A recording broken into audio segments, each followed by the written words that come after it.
Chapter 14. Mina Harker's Journal, 23 September.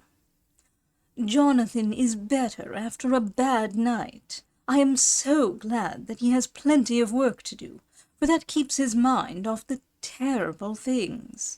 And oh, I am rejoiced that he is not now weighed down with the responsibility of his new position.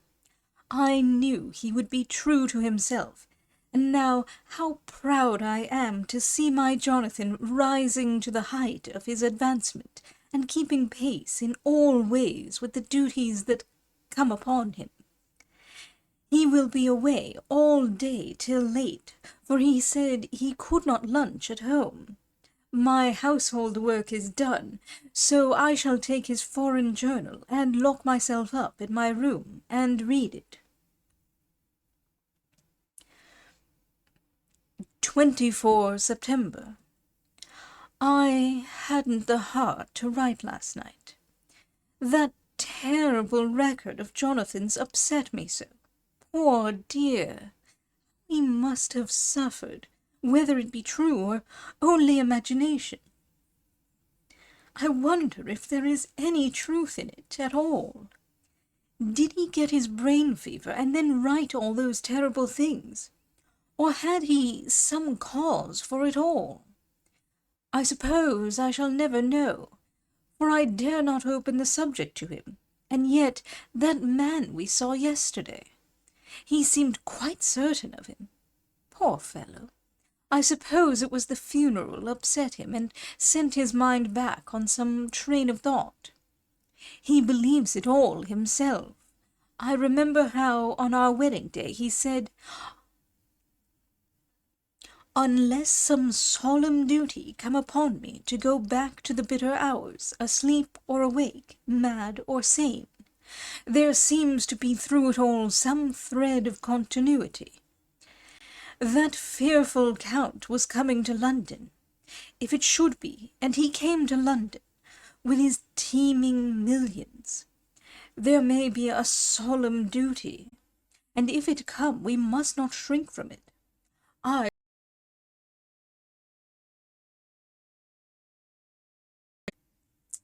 I shall get my typewriter this very hour and begin transcribing. Then we shall be ready for other eyes if required. And if it be wanted, then perhaps, if I am ready, poor Jonathan may not be upset, for I can speak for him and never let him be troubled or worried with it at all. If ever Jonathan quite gets over the nervousness, he may want to tell me of it all, and I can ask him questions and find out things, and see how I may comfort him." Letter Van Helsing to Mrs. Harker, 24 September. Confidence. Dear Madam, I pray you to pardon my writing, in that I am so far friend as that I sent to you sad news of Miss Lucy Westenra's death. By the kindness of Lord Godalming, I am empowered to read her letters and papers, for I am deeply concerned about certain matters vitally important. In them I find some letters from you, which show how great friends you were and how you love her. Oh, Madam Mina, by that love I implore you, help me.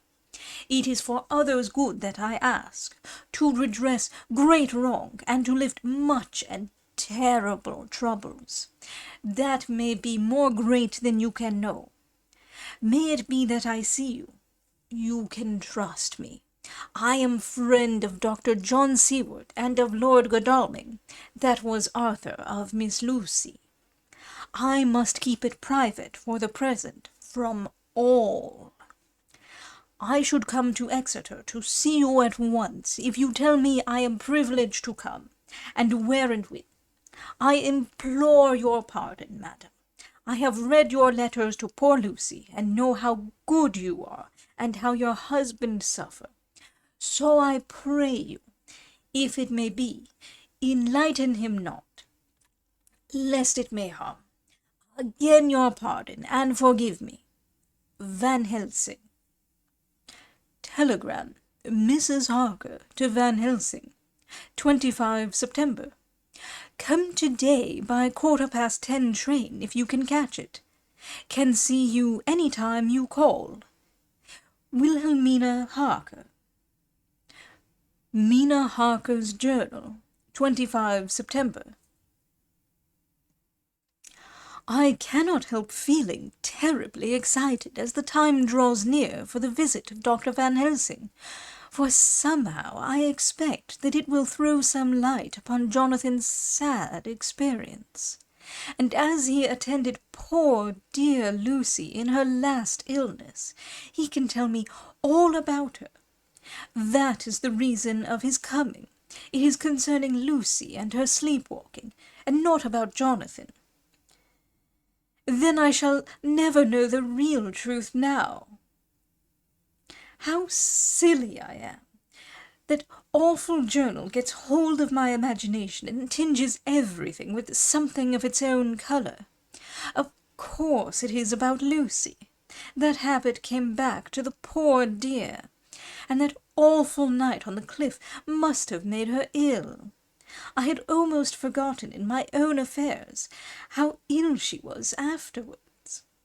She must have told him of her sleepwalking adventure on the cliff, and that I knew all about it, and now he wants me to tell him what she knows, so that he may understand. I hope I did right in not saying anything of it to Mrs. Westenra. I should never forgive myself if any act of mine, were it even a negative one, brought harm on poor dear Lucy. I hope, too, Dr. Van Helsing will not blame me. I have had so much trouble and anxiety of late that I feel I cannot bear more just at present. I suppose a cry does us all good at times, clears the air as other rain does. Perhaps it was reading the journal yesterday that upset me, and then Jonathan went away this morning to stay away from me a whole day and night, the first time we have been parted since our marriage. I do hope the dear fellow will take care of himself, and that nothing will occur to upset him. It is 2 o'clock, and the doctor will be here soon now. I shall say nothing of Jonathan's journal unless he asks me. I am so glad I have typewritten out my own journal, so that, in case he asks about Lucy, I can hand it to him. It will save much questioning. Later. He has come and gone. Oh, what a strange meeting, and how it all makes my head whirl round. I feel like one in a dream. Can it be all possible, or even a part of it? If I had not read Jonathan's journal first, I should never have accepted even a possibility. Poor, poor, dear Jonathan! How he must have suffered! Please the good God, all this may not upset him again. I shall try to save him from it, but it may be even a consolation and a help to him. Terrible though it be, and awful in its consequences, to know for certain that his eyes and ears and brain did not deceive him, and that it is all true.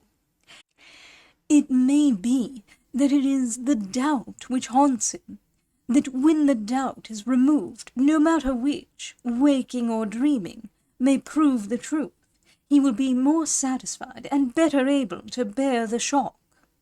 Dr. Van Helsing must be a good man as well as a clever one, if he is Arthur's friend and Dr. Seward's, and if they brought him all the way from Holland to look after Lucy.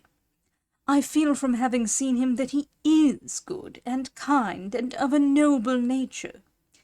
When he comes tomorrow, I shall ask him about Jonathan, and then, please God, all this sorrow and anxiety may lead to a good end. I used to think I would like to practice interviewing. Jonathan's friend on the Exeter News told him that memory was everything in such work, that you must be able to put down exactly almost every word spoken, even if you had to refine some of it afterwards. Here was a rare interview. I shall try to record it verbatim. It was 2:30 when the knock came. I took my courage à deux mains and waited. In a few minutes, Mary opened the door and announced Dr. Van Helsing.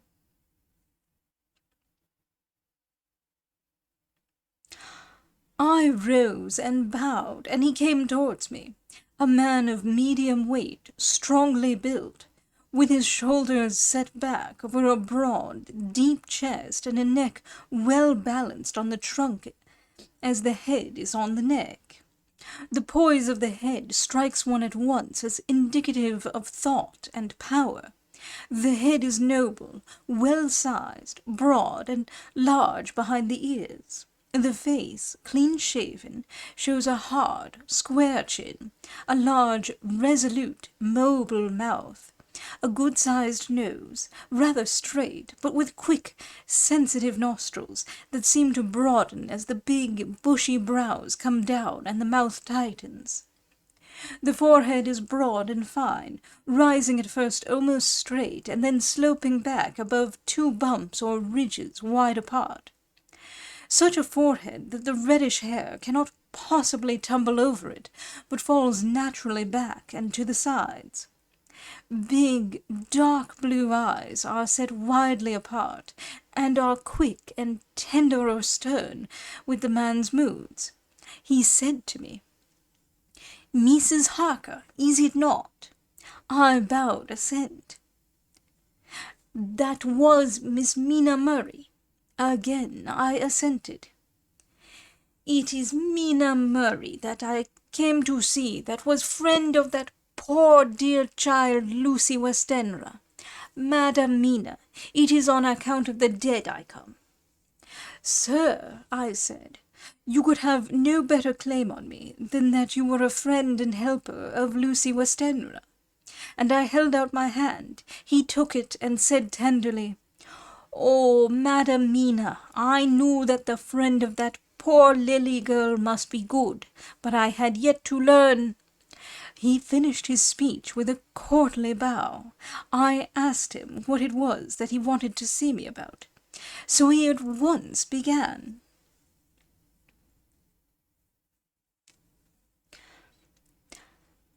"I have read your letters to Miss Lucy. Forgive me, but I had to begin to inquire somewhere, and there was none to ask. I know that you were with her at Whitby. She sometimes kept a diary. You need not look surprised, Madam Mina. It was begun after you had left, and was in imitation of you. And in that diary she traces by inference certain things to a sleepwalking in which she puts down that you saved her. In great perplexity, then I come to you, and ask you out of your so much kindness to tell me all of it that you can remember." "I can tell you, I think, Dr. Van Helsing, all about it." "Ah, then you have good memory for facts, for details. It is not always so with young ladies." "No, doctor, but I wrote it all down at the time. I can show it to you if you like." "Oh, Madam Mina, I will be grateful. You will do me much favor." I could not resist the temptation of mystifying him a bit. I suppose it is some of the taste of the original apple that remains still in our mouths. So I handed him the shorthand diary. He took it with a grateful bow and said, "May I read it?" "If you wish," I answered as demurely as I could. He opened it, and for an instant his face fell. Then he stood up and bowed. "Oh, you so clever woman," he said. "I knew long that Mr. Jonathan was a man of much thankfulness. But see, his wife have all the good things. And will you not so much honour me, and so help me as to read it for me? Alas, I know not the shorthand." By this time my little joke was over, and I was almost ashamed. So I took the typewritten copy from my work-basket and handed it to him. "Forgive me," I said.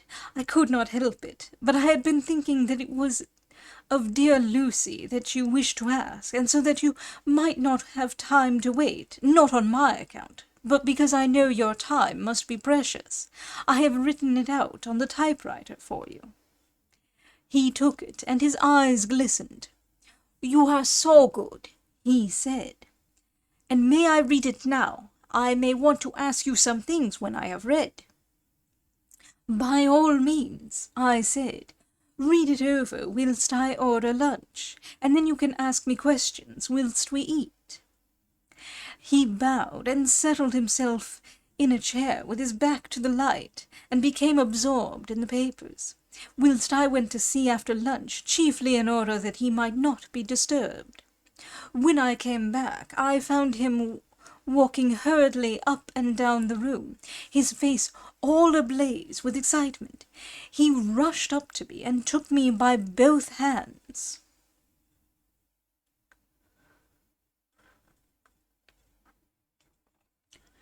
"Oh, Madam Mina," he said, "how can I say what I owe to you? This paper is as sunshine.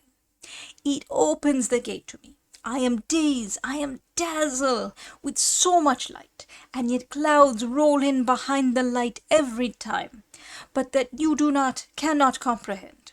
Oh, but I am grateful to you, you so clever woman. Madam," he said this very solemnly, "if ever Abraham Van Helsing can do anything for you or yours, I trust you will let me know. It will be pleasure and delight if I may serve you as a friend. As a friend, but all I have ever learned, all I can ever do, shall be for you and those you love. There are darknesses in life, and there are lights. You are one of the lights. You will have happy life and good life, and your husband will be blessed in you. But, doctor, you praise me too much, and you do not know me." "Not know you?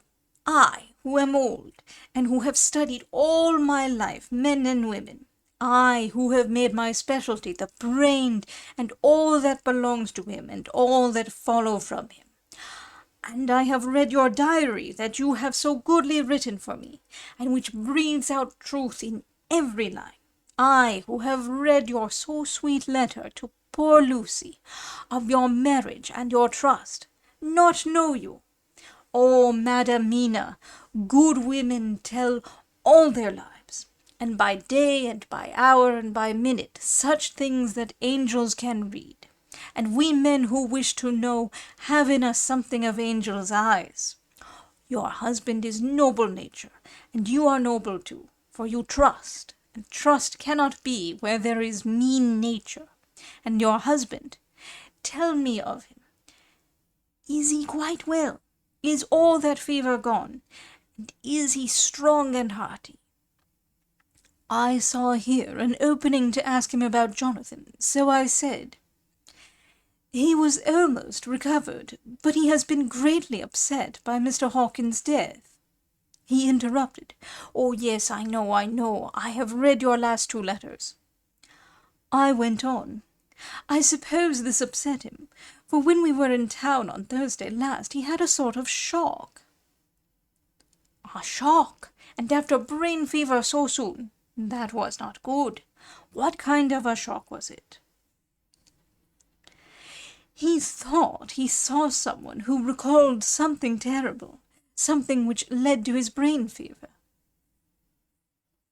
And here the whole thing seemed to overwhelm me in a rush. The pity for Jonathan, the horror which he experienced, the whole fearful mystery of his diary, and the fear that has been brooding over me ever since. All came in a tumult. I suppose I was hysterical, for I threw myself on my knees and held up my hands to him, and implored him to make my husband well again. He took my hands and raised me up, and made me sit on the sofa, and sat by me. He held my hand in his, and said to me with, oh, such infinite sweetness,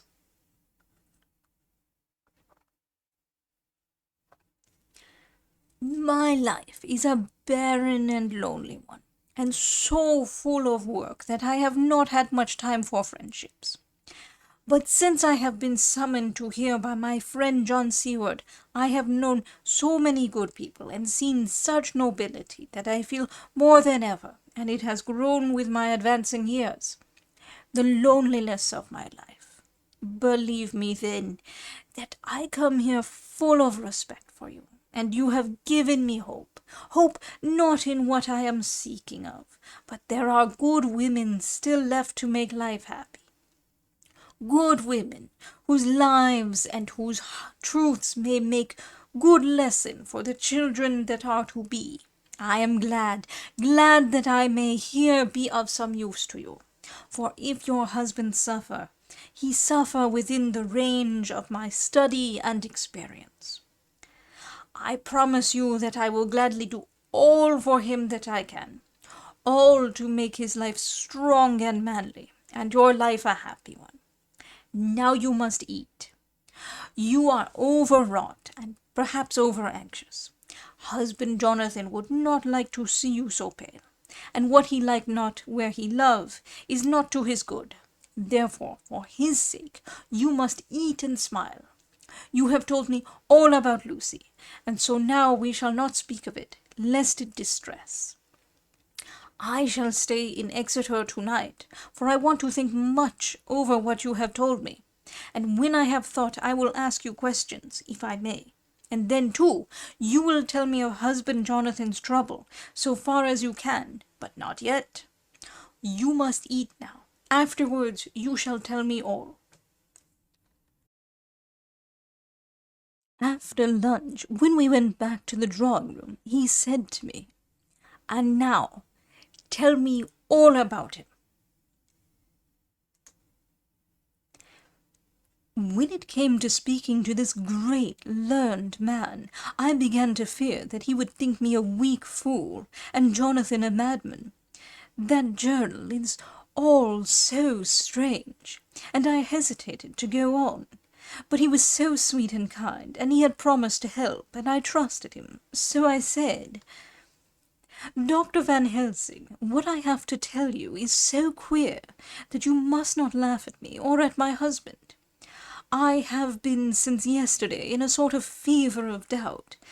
You must be kind to me, and not think me foolish that I have even half believed some very strange things.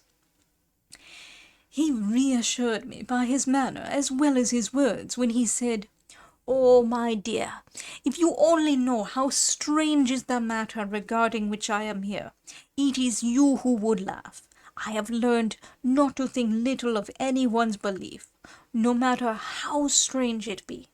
I have tried to keep an open mind, and it is not the ordinary things of life that could close it, but the strange things, the extraordinary things, the things that make one doubt if they be mad or sane. Thank you 1,000 times. You have taken a weight off my mind. If you will let me, I shall give you a paper to read. It is long, but I have typewritten it out. It will tell you my trouble and Jonathan's. It is the copy of his journal when abroad, and all that happened. I dare not say anything of it. You will read for yourself and judge, and then when I see you, perhaps, you will be very kind and tell me what you think. I promise, he said as I gave him the papers. I shall in the morning, so soon as I can, come to see you and your husband, if I may. Jonathan will be here at 11:30, and you must come to lunch with us and see him then. You could catch the quick 3:34 train, which will leave you at Paddington before 8.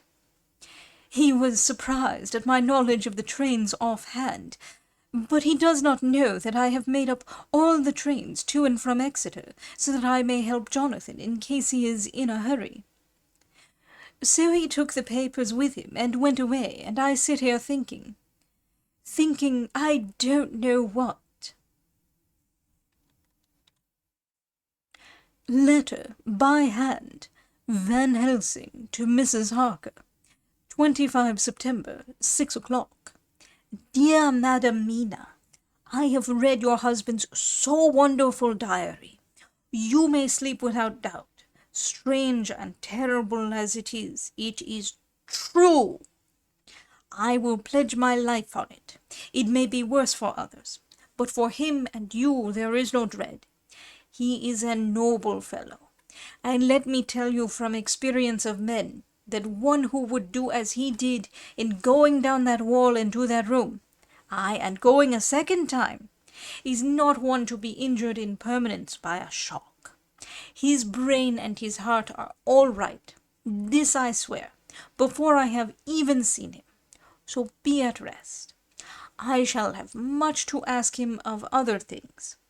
I am blessed that today I come to see you, for I have learned all at once so much that again I am dazzled more than ever, and I must think. Yours the most faithful, Abraham Van Helsing. My dear Dr. Van Helsing, 1,000 thanks for your kind letter, which has taken a great weight off my mind. And yet, if it be true, what terrible things there are in the world, and what an awful thing if that man, that monster, be really in London.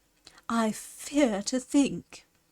I have this moment, whilst writing, had a wire from Jonathan, saying that he leaves by the 6:25 tonight from Launceston, and will be here at 10:18, so that I shall have no fear tonight.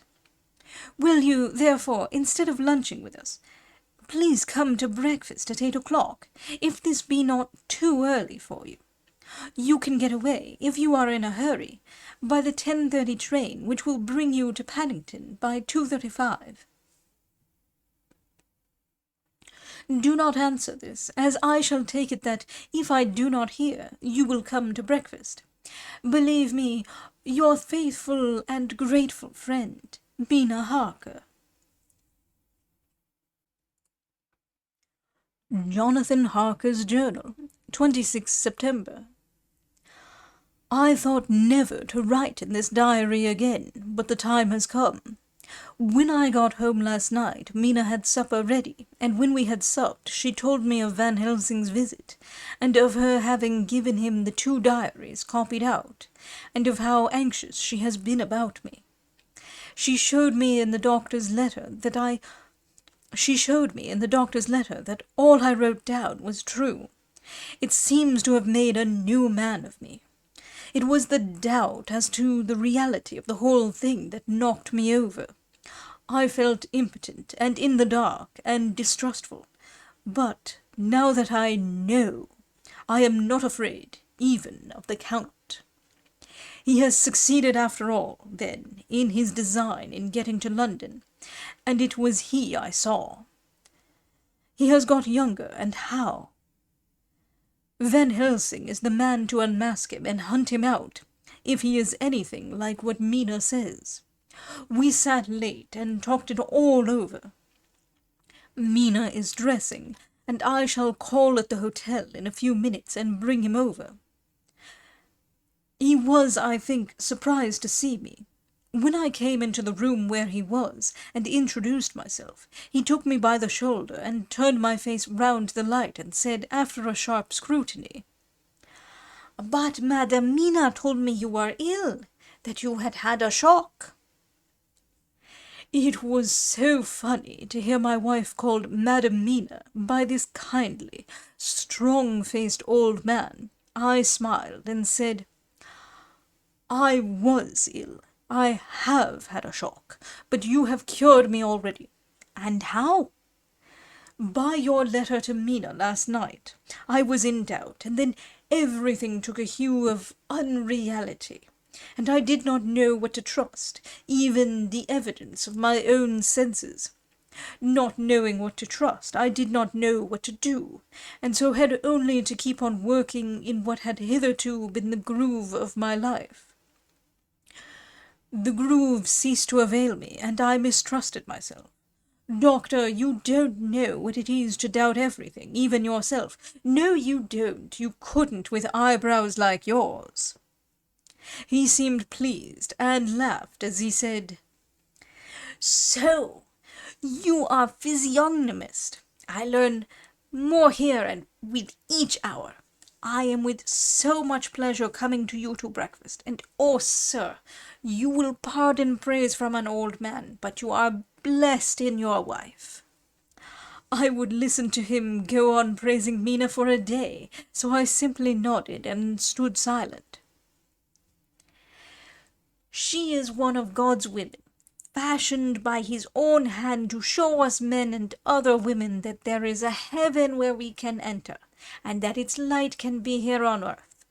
So true, so sweet, so noble, so little an egoist, and that, let me tell you, is much in this age. So skeptical and selfish. And you, sir, I have read all the letters to poor Miss Lucy, and some of them speak of you, so I know you sense some days from the knowing of others. But I have seen your true self since last night. You will give me your hand, will you not? And let us be friends for all our lives." We shook hands, and he was so earnest and so kind that it made me quite choky. "And now," he said, "may I ask you for some more help? I have a great task to do, and at the beginning it is to know. You can help me here. Can you tell me what went before your going to Transylvania? Later on I may ask for more help, and of a different kind, but at first this will do." "Look here, sir," I said, "does what you have to do concern the Count?" "It does," he said solemnly. "Then I am with you heart and soul. As you go by the 10:30 train, you will not have time to read them, but I shall get the bundle of papers. You can take them with you and read them in the train." After breakfast I saw him to the station. When we were parting, he said, "Perhaps you will come to town if I send to you, and take Madam Mina too." "We shall both come when you will," I said.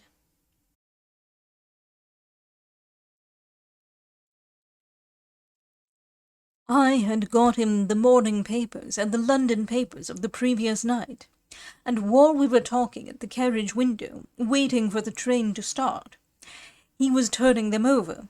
His eyes suddenly seemed to catch something in one of them, the Westminster Gazette. I knew it by the colour, and he grew quite white. He read something intently, groaning to himself, mein Gott, so soon, so soon." I do not think he remembered me at the moment. Just then the whistle blew, and the train moved off. This recalled him to himself, and he leaned out of the window and waved his hand, calling out, "Love to Madam Mina. I shall write so soon as ever I can." Dr. Seward's Diary, 26 September. Truly, there is no such thing as finality. Not a week since I said finis. And yet here I am, starting fresh again, or rather, going on with the same record. Until this afternoon I had no cause to think of what is done. Renfield had become, to all intents, as sane as he ever was. He was already well ahead with his fly business, and he had just started in the spider line also. So he had not been of any trouble to me.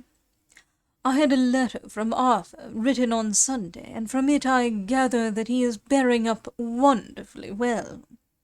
Quincey Morris is with him, and that is much of a help, for he himself is a bubbling well of good spirits. Quincey wrote me a line too, and from him I hear that Arthur is beginning to recover something of his old buoyancy. So as to them, all my mind is at rest. As for myself, I was settling down to my work with the enthusiasm which I used to have for it, so that I might fairly have said that the wound which poor Lucy left on me was becoming cicatrized. Everything is, however, now reopened, and what is to be the end, God only knows. I have an idea that Van Helsing thinks he knows, too, but he will only let out enough at a time to whet curiosity. He went to Exeter yesterday and stayed there all night. Today he came back and almost bounded into the room at about 5:30, and thrust last night's Westminster Gazette into my hand. "What do you think of that?" he asked as he stood back and folded his arms. I looked over the paper, for I really did not know what he meant, but he took it from me and pointed out a paragraph about children being decoyed away at Hampstead. It did not convey much to me until I reached a passage where it described small punctured wounds on their throats. An idea struck me, and I looked up. "Well?" he said. "It is like poor Lucy's." "And what do you make of it?" "Simply that there is some cause in common. Whatever it was that injured her has injured them." I did not quite understand his answer. "That is true indirectly, but not directly." "How do you mean, Professor?" I asked. I was a little inclined to take his seriousness lightly, for after all, 4 days of rest and freedom from burning, harrowing anxiety does help to restore one's spirits. But when I saw his face, it sobered me. Never, even in the midst of our despair about poor Lucy, had he looked more stern. "Tell me," I said. "I can hazard no opinion. I do not know what to think, and I have no data on which to found a conjecture." "Do you mean to tell me, friend John, that you have no suspicion as to what poor Lucy died of? Not after all the hints given, not only by events, but by me?" "If nervous prostration following on great loss or waste of blood." "And how the blood lost or waste?" I shook my head. He stepped over and sat down beside me and went on. You are a clever man, friend John. You reason well, and your wit is bold, but you are too prejudiced. You do not let your eyes see nor your ears hear, and that which is outside your daily life is not of account to you. Do you not think that there are things which you cannot understand, and yet which are? That some people see things that others cannot? But there are things old and new which must not be contemplated by men's eyes, because they know, or think they know, some things which other men have told them. Ah, it is the fault of our science that it wants to explain all, and if it explain not, then it says there is nothing to explain. But yet we see around us every day the growth of new beliefs, which think themselves new, and which are yet but the old, which pretend to be young, like the fine ladies at the opera. I suppose now you do not believe in corporeal transference, no? Nor in materialization, no? Nor in astral bodies, no? Nor in the reading of thought, no? Nor in hypnotism? Yes, I said. Charcot has proved that pretty well. He smiled as he went on. Then you are satisfied as to it, yes? And of course then you understand how it acts, and can follow the mind of the great Charcot, alas that he is no more, into the very soul of the patient that he influenced, no? Then, friend John, am I to take it that you simply accept fact, and are satisfied to let from premise to conclusion be a blank, no?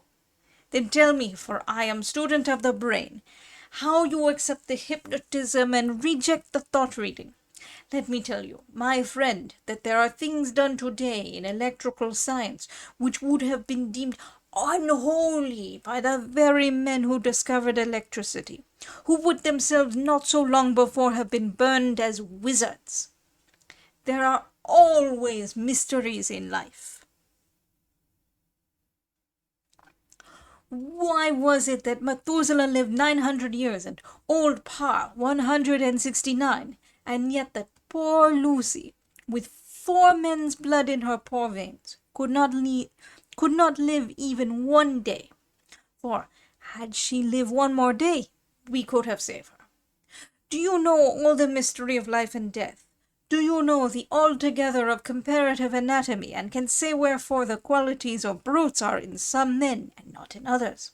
Can you tell me why, when other spiders die small and soon, that one great spider lived for centuries in the tower of the old Spanish church and grew, till on descending he could drink the oil of all the church lamps? Can you tell me why in the Pampas, aye, and elsewhere, there are bats that come at night and open the veins of cattle and horses and suck dry their veins? How in some islands of the western seas there are bats which hang on the trees all day, and those who have seen describe as like giant nuts or pods, and that when the sailors sleep on the deck, because that it is hot, flit down on them, and then in the morning are found dead men, white as even Miss Lucy was. Good God, Professor, I said, starting up, do you mean to tell me that Lucy was bitten by such a bat, and that such a thing is here in London in the 19th century? He waved his hand for silence and went on. Can you tell me why the tortoise lives more long than generations of men?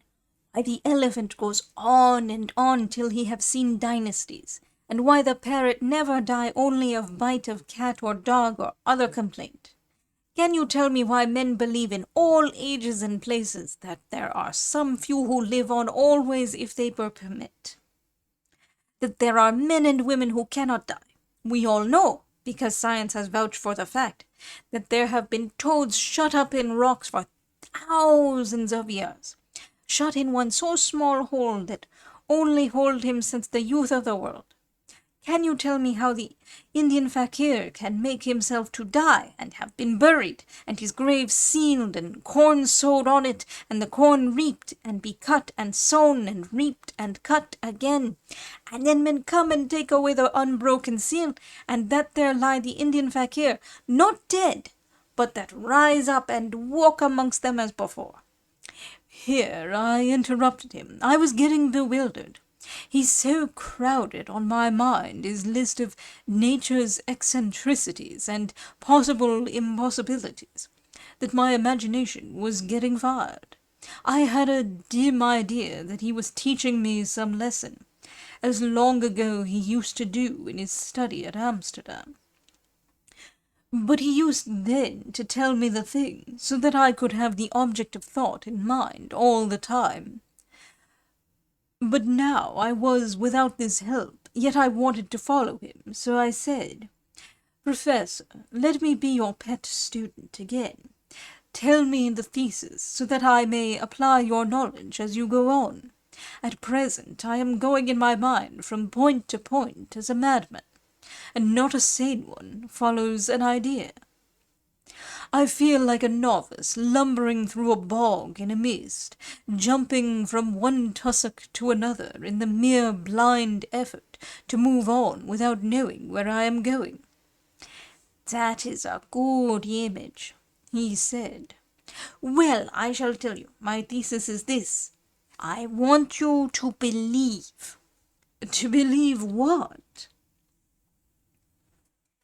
To believe in things that you cannot. Let me illustrate. I heard once of an American who so defined faith. That faculty which enables us to believe things which we know to be untrue. For one, I follow that man. He meant that we shall have an open mind, and not let a little bit of truth check the rush of a big truth, like a small rock does a railway truck. We get the small truth first. Good. We keep him, and we value him.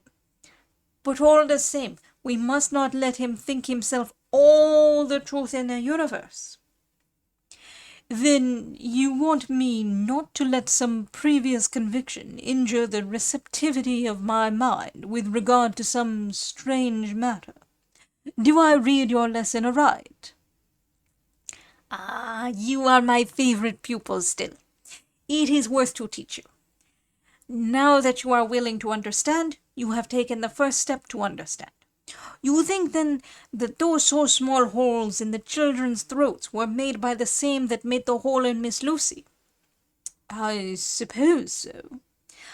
He stood up and said solemnly, Then you are wrong. Oh, would it were so! But alas, no, it is worse. Far, far worse. In God's name, Professor Van Helsing, what do you mean? I cried. He threw himself with a despairing gesture into a chair and placed his elbows on the table, covering his face with his hands as he spoke. They were made by Miss Lucy,